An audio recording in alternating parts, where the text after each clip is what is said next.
حضرت بلال بن رباح رضی اللہ عنہ کا نام اسلام کی تاریخ میں ایک بے حد خاص مقام رکھتا ہے۔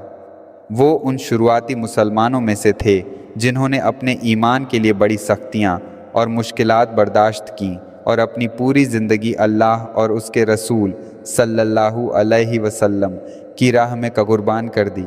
ان کی زندگی صرف ایک کہانی نہیں ہے بلکہ ہر مسلمان کے لیے سبق اور حوصلے کا بڑا ذریعہ ہے۔ حضرت بلال رضی اللہ عنہ ایک غلام کے طور پر پیدا ہوئے اور اس وقت عرب کے سماج میں غلاموں کی کوئی عزت نہیں ہوتی تھی، مگر اللہ کے فضل اور اسلام کی برکت سے انہیں ایسی بلندی ملی کہ وہ اسلام کے پہلے مؤذن بنے جن کی اذان آج بھی دلوں کو سکون دیتی ہے۔ حضرت بلال رضی اللہ عنہ کا بچپن بہت ہی مشکلات اور تنگحالی میں گزرا۔ انہوں نے اپنے ایمان کو اس وقت قائم رکھا جب اسلام کی راہ پر چلنا بڑی حماقت سمجھی جاتی تھی۔ مکہ کے اس دور میں جہاں بڑے بڑے سردار اسلام کا نام لیتے ڈرتے تھے، وہاں حضرت بلال رضی اللہ عنہ نے اللہ پر ایسا پکا یقین رکھا کہ ہر تکلیف کو صبر سے قبول کیا۔ ان کے مالک امیہ بن خلف نے ان کے مسلمان ہونے پر انہیں بہت اذیتیں دیں۔ تپتے ریگستان میں انہیں زنجیروں میں جکڑ کر چلچلاتی دھوپ میں پتھروں کے نیچے رکھا گیا، لیکن ان کے دل سے بس ایک ہی آواز نکلتی، احد احد، یعنی اللہ ایک ہے، اللہ ایک ہے۔ ان کی یہ آواز، ان کا یہ صبر اور اللہ کے لیے ان کی بے پناہ محبت آج تک ہر مسلمان کے دل میں زندہ ہے۔ اسلام میں ان کی قربانیوں کی وجہ سے اللہ نے انہیں یہ شان دی کہ وہ اسلام کے پہلے مؤذن بنے۔ ان کی دی گئی پہلی اذان آج بھی مسلمانوں کے دلوں میں تازہ ہے اور وہ ہر اذان میں یاد کیے جاتے ہیں۔ ان کی اس اذان نے لوگوں کے دلوں میں ایمان کی روشنی بھر دی، اور یہی وجہ ہے کہ اسلام میں ان کی آواز کو ہمیشہ کے لیے امر کر دیا گیا۔ حضرت بلال رضی اللہ عنہ کی زندگی ہمیں سکھاتی ہے کہ چاہے زمانہ کتنا بھی سخت ہو، اگر اللہ پر یقین پختہ ہو اور اس کی راہ پر سچے دل سے چلیں تو ہر مصیبت ہلکی ہو جاتی ہے۔ غلامی کی شروعات حضرت بلال بن رباح رضی اللہ عنہ کا جنم عرب کے مکہ شہر میں ہوا اور ان کی ماں ایک حبشی غلام تھیں۔ عرب میں غلامی کا چلن عام تھا اور افریقی مول کے غلاموں کو خاص طور پر خراب حالات میں رکھا جاتا تھا۔ بچپن سے ہی حضرت بلال رضی اللہ عنہ کو محنت مزدوری اور کٹھن حالات کا سامنا کرنا پڑا۔ ان کے مالک امیہ بن خلف، جو اسلام کا کٹر دشمن تھا، نے انہیں اپنی غلامی میں لے لیا۔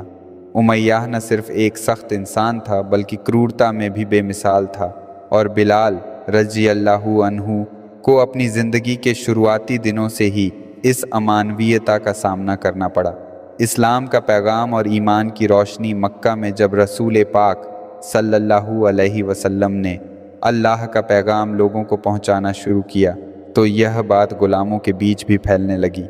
حضرت بلال رضی اللہ عنہ نے جب اسلام کا پیغام سنا تو ان کے دل میں ایک عجیب سکون اور اطمینان کی لہر دوڑ گئی۔ انہیں محسوس ہوا کہ اسلام ہی وہ راہ ہے جو انسان کو سچی آزادی اور خدا کی بندگی سکھاتی ہے۔ اسلام قبول کرنے کی کٹھنائی حضرت بلال رضی اللہ عنہ نے جب اللہ کی ایکتا کا پیغام قبول کیا تو ان کے مالک امیہ بن خلف کو یہ بات بالکل بھی پسند نہیں آئی۔ امیہ نے انہیں بہت ہی بے رحمی سے سزا دینی شروع کی۔ دن کے وقت گرم ریت پر حضرت بلال رضی اللہ عنہ کو بنا کپڑوں کے لٹا دیا جاتا اور ان کے سینے پر بھاری پتھر رکھ دیا جاتا تاکہ وہ اپنے ایمان کو چھوڑ دیں، لیکن حضرت بلال رضی اللہ عنہ ہر درد سہتے ہوئے بس ایک ہی لفظ کہتے، احد احد، یعنی اللہ ایک ہے، اللہ ایک ہے۔ صبر اور اسلامی بھائی چارے کی مثال حضرت بلال رضی اللہ عنہ کی اس صبر اور مضبوطی کو دیکھ کر مسلم سماج کے کئی لوگ بھی ان پر گرو محسوس کرتے تھے۔ جب یہ بات حضرت ابو بکر صدیق رضی اللہ عنہ تک پہنچی تو انہوں نے امیہ سے کہا کہ وہ حضرت بلال رضی اللہ عنہ کو آزاد کرنا چاہتے ہیں۔